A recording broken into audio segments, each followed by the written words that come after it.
have you ever come across a piece of ancient wisdom that feels like it was written specifically for, I don't know, today's internet? Well, we're about to dive into one of those.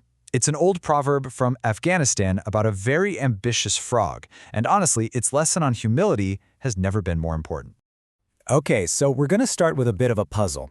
What you're looking at here is a proverb in its original Pashto script. Now, don't worry if you can't read it, that's not the point. It's the sound and the meaning that we're after. It goes something like this. Chungur dundara khatal a widzye Kabul-A. Packed inside that one little sentence is a powerful, universal, and, let's be honest, a pretty funny truth about people. So, what does it mean? Well, get this. The literal translation is, the frog climbed a clod and said he saw Kabul. I know, it sounds a little weird, right? You've got a frog, a clump of dirt, and the massive historic city of Kabul. What could that possibly mean? Stick with me because the wisdom in this is just brilliant. Right, let's unpack this, a proverb's core meaning. We need to get into the humor and the wisdom of this Pashtun saying, because the real magic is in the picture it paints in your mind and the culture it comes from. This right here is the heart of the matter. Just look at the two sides. On one hand, you have the frog's actual achievement, climbing a tiny little clod of earth. It's a minuscule effort, really. But on the other hand, you have this monumental, outrageous claim that from that tiny little spot, he has seen the great city of Kabul. The entire lesson and all the humor is right there in that gigantic, absurd gap between the tiny action and the huge declaration. And you have to understand, this isn't just a funny image. It's a serious cultural lesson. It's a way of gently, or not so gently, mocking anyone with an overinflated sense of self-importance. It's a powerful warning against pretension. You see, it comes from a culture where humility is a huge deal, and what you do will always be more important than what you say you've done. It's the ultimate reality check for empty boasting. You know, to really feel the power of a proverb, you need to see it in action. So let's look at a story that brings this whole idea to life. This is the tale of a young man named Zarak. So, our story starts in a small, quiet village. And here we meet our guy, Zarak.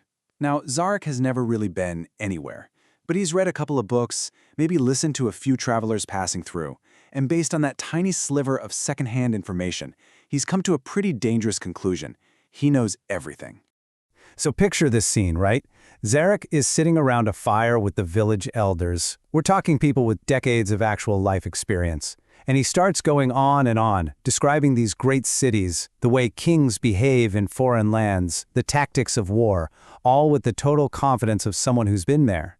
He's claiming to have seen Kabul, but he has never, ever left his little pond.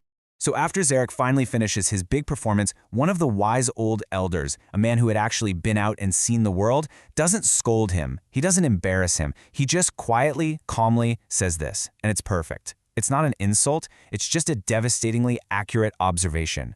In one sentence, he shows Zarak the massive gap between his tiny cloud of knowledge and his grand claims. And boom, Zarak gets it. He's humbled, but not humiliated. It's a light bulb moment. He finally understands that information is not the same thing as wisdom.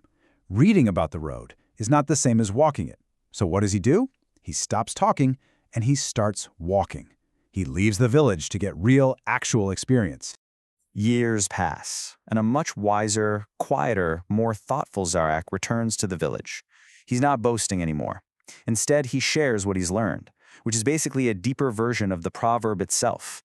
True knowledge, he says, only comes from the journey. Okay, so that's a great old story. But it has a very, very modern counterpart. The frog and his little clod of dirt, oh, they are everywhere today. They've just changed their form. We call them armchair experts. And you know exactly who I'm talking about. It's anyone who reads a Wikipedia article or watches a couple of YouTube videos and suddenly starts talking with the absolute authority of a PhD who's been studying the subject for 30 years. They've just found a new digital clod of earth to climb up on. Let's just break this down, because the parallel is uncanny. The frog's platform, a clod of earth. The modern expert's platform, the internet. The frog's knowledge came from a tiny bit of elevation. The modern expert's knowledge comes from a few articles or videos. The frog just shouted into the open air. The modern expert broadcasts to their entire social media feed. See? The technology has changed, but the human behavior, it's exactly the same. All right, So we've looked at the proverb, the story, and how it plays out in our world. Now comes the really important part, turning that lesson inward and asking ourselves a tough question. Look, if you only remember one thing from all of this, let it be this right here. This is the absolute core of it. True knowledge, real understanding, it doesn't come from finding a small platform and shouting from it. It comes from having the humility to admit what you don't know, and then having the courage to actually get out there, walk the road, and find out for yourself. So I'm going to leave you with this final thought to chew on, and I want you to be honest with yourself. We all have moments where we act like that frog.